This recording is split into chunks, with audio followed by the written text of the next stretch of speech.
Going on, everybody? Here, with Ring the Bell once again. The Phillies just probably one of the biggest moves in the Dave Dombrowski era here. They traded for Jhoan Duran. They ended up giving up Mick Abel, who's the number 6 prospect. Uh, number 92 in the MLB pipeline.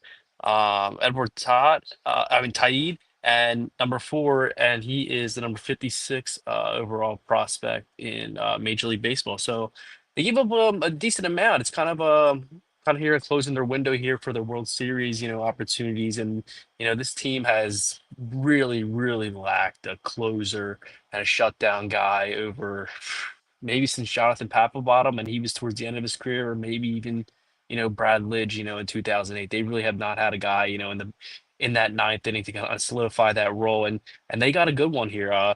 Duran this year is 16 of 18 in save opportunities. He's a 2.01 ERA, a 1.18 whip, and 49 innings pitched. He also has a 9.67 Ks per nine. So he he is the real deal. He in his career he has 74 saves with a 2.47 ERA, a 1.10 whip, 233 point 2 innings, and an 11.25 K per nine. So, the Phillies got a guy who throws 100 miles an hour. He throws a ridiculous 98 mile an hour sinker. He also has a curveball and a sweeper. He has closer stuff. He has been a solidified closer for the Twins for the last few seasons now. And now he's here to kind of lock down this bullpen for the rest of this season and for the next 2.5 years. I mean, that's something you don't see very often, where a team gives up a very, very good closing pitcher, and a guy who's proven in this league, and especially at such a young age of 27.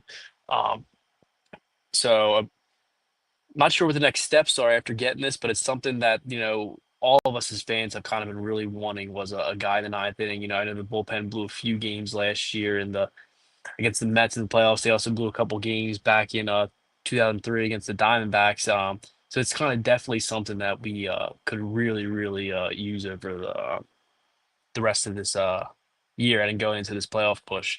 I'd like to see him get another bullpen arm kind of too, because I mean you saw today, the Phillies lose 9-3, and as soon as Tywin Walker, who hasn't been terrible this year, but he's not somebody who you can really rely on to start a pitch, but he only gave up 2 runs, and we left the game as a 2-2 ball game, and then all these guys came out of the bullpen once again, and just kind of absolutely just put up a little softball game. It looked like slow pitch softball out there. There's absolute nukes off these guys out of the bullpen, off Max Lazard and Seth Johnson, there in the sixth and seventh inning. But now we have Jhoan Duran, so you don't have to rely on Ryan Kirkring and Strom and whoever else was pitching in that ninth inning. We got a legit guy here. Um, so I think the next steps that we go towards is fans probably getting a bat. Um, I don't know. We'll discuss more in details tomorrow what actually goes down within these next 24 hours or so. I mean, less than that now. It's 22 hours, but I think they're gonna go after a bat. I know I'm different than what Chris thinks and what Jason thinks, and then they'll be here tomorrow night to kind of break down what the Phillies did the entire trade deadline and this past series against the White Sox. But I kind of think Luis Robert's kind of the guy I think that can kind of solidify that center field role. I know he's having a really, really down year once again. He's constantly injury prone, but he's 27 years old, and it looks like he kind of may need a Christmas Regina, yeah. And it may look like they kind of need a guy who can solidify that role in center field. I know Max Kepler's been horrible this year. So you can move Marsh over to left field and then platoon him and Kemp when Alec Boehm comes back. But he plays Gold Glove defense. He already has won a Gold Glove in this league. And in 2023, he was an absolute monster. So that's definitely kind of a guy, that has the potential at 27 years old to kind of solidify the center field role for maybe even the next 10 years, if he lives up to his potential. But the guy's under control for the next 3 years if you get Robert. He's a $20 million team option next year and a $20 million team option the following year. So, worst case scenarios, he comes here, he doesn't perform well. The Phillies aren't tied to anything after that. They probably don't have to give up too much, since he's kind of on that, thing where he could be cut ties at the end of the season. But he's also there, where He's there for 3 years, but he's also underperformed. So he may be a guy, you probably only have to give up maybe one of your top 10 prospects, maybe even two.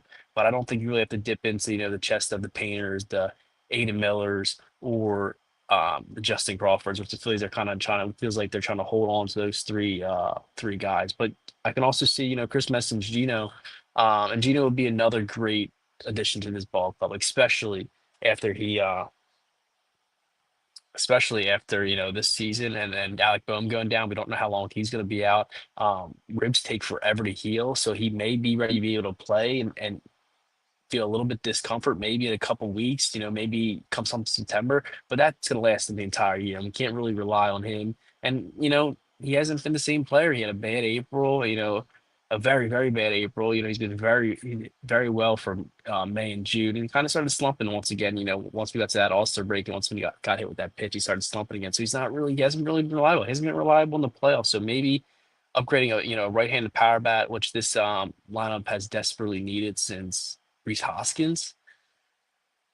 So maybe Gino and that, but then again, that's probably may have to give up, an Aiden Miller and maybe another, mid-tier prospect as well to get him and pry him away, especially when you have a team like the Mariners who have one of the best farm systems in baseball, the Cubs who have another very good farm system in baseball, the Brewers who have another very, very good farm system in baseball. So you may have to dive in and give up, an Aiden Miller and maybe another prospect and bring in Gino here and that way. And maybe you might even have to throw in an Alec Boom and you know, so he's gonna cost a little more. They still do have a third baseman, but they definitely need a significantly upgrade in this lineup, especially Kepler has not performed well all year. Stott has not performed well at all this year. And they're, at this point, it's almost like they're automatic outs here, which you don't really want a lot of, especially when you're trying to compete for a title, especially and when you see this Mets pitching staff that now they have over in New York. They just picked up Ryan Helsley and they just picked up Tyler Rogers. They picked up Gregory Soto the other day. So they look like they have a really legit bullpen to go along with Edwin Diaz. That's gonna, hitting's going to become a very important thing late in those games against those Mets in the playoffs, and even the Dodgers, who have a very good bullpen and a very very good pitching staff once those guys all get healthy. So they're going to need to solidify and put another dangerous bat around Bryce Harper on Kyle Schwarber because once those guys they're not performing, they really have not done nothing. It stinks once they're when these guys get hot, the whole team gets hot. But if they're not hot, you see games like today, you see games like Monday, you see games like Sunday. They can't always, be the guy, you know, score on runs. You need more contributing factors in this offense. And I think of Gino Suarez, or Luis Robert, um, even a Taylor Ward. Don't know what the Angels are technically doing, but you may they did buy today, but they may be still selling. They were kind of just, needing some roster spots for some of these guys. So it looks like, Taylor Ward's still out there, even a Joe Adele. Even Stephen Kwan. Stephen Kwan would be an excellent addition to this guy. The guy walks more than he strikes out. I mean, you have a guy like Cassidy who strikes out 10 times more than he walks, but you have a guy like Stephen Kwan who walks more than he strikes out. That's something that this lineup could use as well. But, we'll see what happens. We'll be back tomorrow night. I'm hoping for a Luis Robert, a Gino Suarez, or even a Stephen Kwan, and a couple other guys I mentioned as well. I would love to team to get, but I just don't know what they're gonna do. Um, but it's encouraging to see they finally a big time acquisition, something this organization is waiting on. The Phillies trade Jhoan Duran for Mick Abro and Eduardo Taid. Um, and we'll be back tomorrow night. And most importantly, ring that bell.